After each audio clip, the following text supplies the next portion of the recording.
Bonjour à vous tous, chers fans de l'immobilier en Belgique, chères youtubeuses, chers youtubeurs ou futurs fans de notre canal Immobilier en Belgique.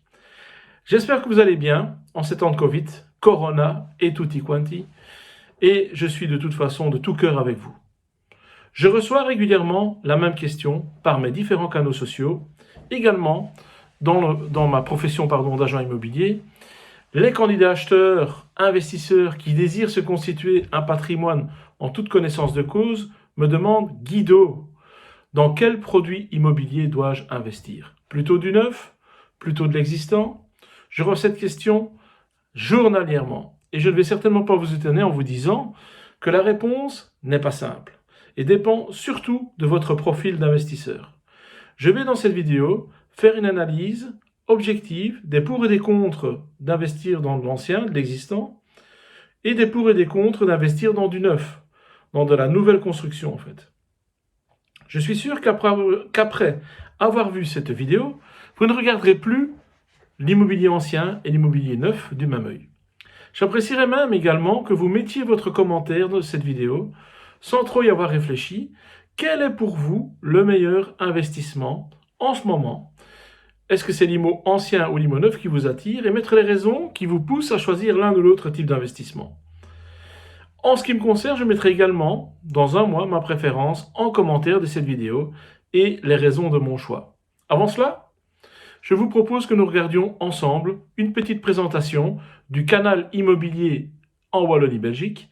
Petite présentation de quelques secondes et je commencerai directement à rentrer dans le vif du sujet ô combien intéressant après ce trailer.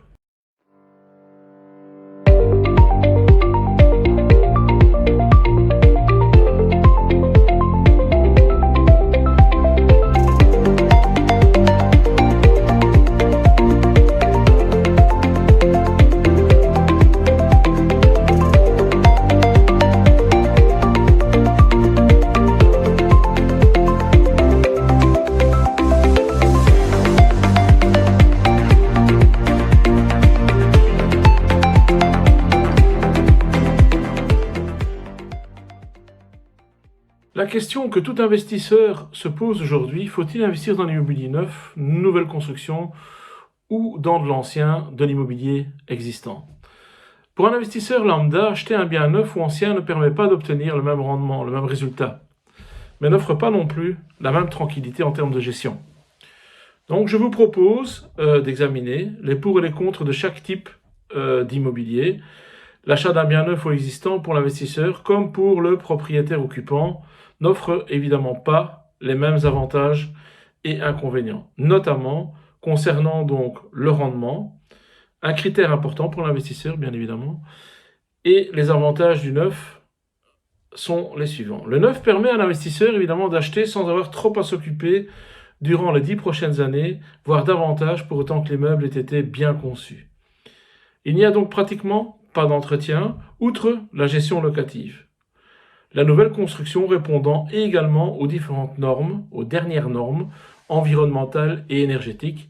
Cela permettra évidemment au locataire de faire des économies sur sa facture d'énergie, ce qui est très important. Le locataire calculera le coût global de son loyer plus les charges. S'il doit payer des charges de plus de 1 000 € par an dans l'ancien, au lieu de 300 € dans le neuf, son choix sera vite fait. Aussi, le certificat de performance énergétique, donc le PEB, est d'ailleurs un élément de plus en plus souvent regardé par les locataires, qui peuvent donc prévoir, évidemment, leurs dépenses énergétiques. Également, une chose est sûre, avec un bien neuf, on répond déjà mieux aux normes actuelles, on envisage le futur sur de meilleures bases. C'est un atout pour l'avenir, car il y a de plus en plus d'obligations administratives, environnementales, également donc écologiques à respecter, et cela ne fait qu'augmenter et n'augmentera qu'à l'avenir. De plus, la fiscalité en Belgique sur l'immobilier risque d'également être influencée par ces différentes normes. Les biens qui répondront au mieux aux normes seront les moins taxés. Aussi, si je prends une copropriété, les charges sont généralement moins élevées dans le neuf que l'ancien. C'est lié bien sûr aux performances énergétiques, mais aussi aux rénovations à prévoir. Le neuf, dans le neuf évidemment, le propriétaire est couvert par la garantie décennale, s'il y a des soucis au niveau de la structure du bâtiment, mais également assuré de ne pas avoir trop de travaux de rénovation et d'entretien à plus ou moins long terme. Les charges de copropriété sont plus élevées dans l'ancien et parfois nettement supérieures, car l'infrastructure d'un bâtiment ancien est plus énergivore et parce qu'il a besoin de plus d'entretien tout simplement. Maintenant, je vais parler des avantages de l'ancien. En termes de localisation, c'est le critère le plus important lors d'un investissement immobilier. L'ancien offre de meilleures opportunités dans les centres-villes ou sur des top localisations. Il est évident que si vous êtes à la recherche d'un bien avec un certain patrimoine architectural, vous trouverez plus facilement, à mon sens, dans l'ancien que dans le neuf. La fiscalité aussi sur l'existant est moins lourde. Il est possible d'aller chercher un meilleur rendement que dans le neuf. En effet, donc plutôt que de la TVA payée à 21% en Belgique, ce sont les droits d'enregistrement de 12,5% en région wallonne et en région bruxelloise qui s'appliquent sur l'ancien. Les revenus cadastraux étant également moins élevés car ils collent à une réalité d'autrefois. Tout comme les prix d'achat de l'ancien, cela comprime moins le rendement de l'investisseur. Il faut compter que la différence de rendement entre le neuf et l'ancien tourne autour de 1 à 2%. On peut obtenir 2,7 à 3,5% dans le neuf, alors que pour l'ancien, ça peut monter jusqu'à 5 si on a effectué des rénovations nécessaires à la location. Maintenant, les inconvénients du neuf. En termes de fiscalité, la TVA à 21% sur le neuf ronge le rendement pour l'investisseur, ça c'est indéniable.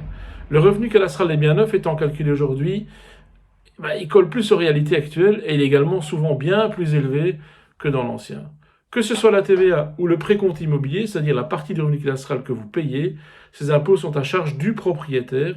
Il faut donc bien les prendre en compte dans le calcul de son rendement net.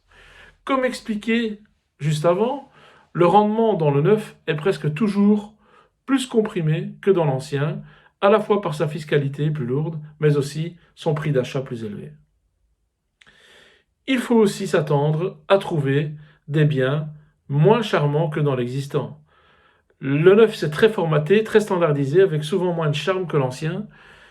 Et oui, c'est ça. Donc, les immeubles neufs sont souvent plus excentrés de l'hypercentre, ou tout déjà construit en fait. Donc, le neuf jouit parfois d'une moins bonne localisation que l'ancien.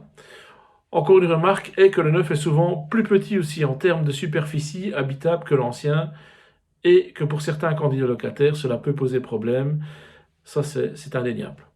Maintenant, les inconvénients de l'ancien. Selon l'état, l'entretien, l'ancienneté du bien, il faudra sans doute prévoir des travaux de rénovation. En outre, l'investisseur n'est pas non plus à l'abri de mauvaises surprises, puisque le bâti est ancien. Les performances énergétiques de l'ancien sont beaucoup moins bonnes, même inatteignables après rénovation par rapport à du neuf. Si on veut se mettre au niveau d'un immeuble neuf, il faut uniquement garder en fait la façade, il faut tout stripper et recommencer à zéro. Il est donc presque impossible de tendre vers les mêmes performances que dans le neuf. Les charges de copropriété dans l'ancien peuvent être beaucoup plus élevées, à la fois suite aux moins bonnes, voire mauvaises performances énergétiques du bâtiment, mais aussi suite aux frais et travaux des rénovations à prévoir dans l'avenir. De plus, le confort au niveau isolation thermique et acoustique est très éloigné des standards du neuf dans certains bâtiments de 30, 40, 50 ans. En fait, on est moins assuré du rendement dans l'ancien. Cela ne veut pas dire qu'il n'est pas intéressant d'investir dans un bien plus âgé, mais il faut être prêt à réaliser des travaux de rénovation et à y investir du temps, à faire face donc à des soucis de copropriété. Mais on peut trouver de bonnes affaires si vous êtes un investisseur averti qui prend le temps d'analyser les PV d'Assemblée Générale, les contrats de copropriété, etc. Il est également important de mettre en balance la localisation qui peut être top dans un bâtiment ancien. Donc tout ça est évidemment à analyser. Je vous dirais, voilà un peu mon analyse sur cet équilibre entre investir dans l'ancien et investir dans le neuf. Je vous demanderai de liker cette vidéo si vous avez trouvé que le contenu était intéressant. Je vous demanderai également, n'oubliez pas de mettre votre commentaire ci-dessous pour savoir, vous devriez me répondre maintenant, j'investis dans l'ancien ou dans le neuf. Vous investissez dans quel type de produit et la raison pour laquelle vous investissez dans l'un ou dans l'autre. Et je vous promets dans une prochaine vidéo de vous refaire un petit tableau récapitulatif de tous les pour et de tous les contre d'investir dans l'ancien, et de tous les pour et de tous les contre d'investir dans le neuf. Et je vous dirai un peu comment moi, je procède pour que mes choix soient les plus judicieux possibles. Je vous remercie pour votre attention et je vous revois dans une prochaine vidéo. À bientôt. Au revoir.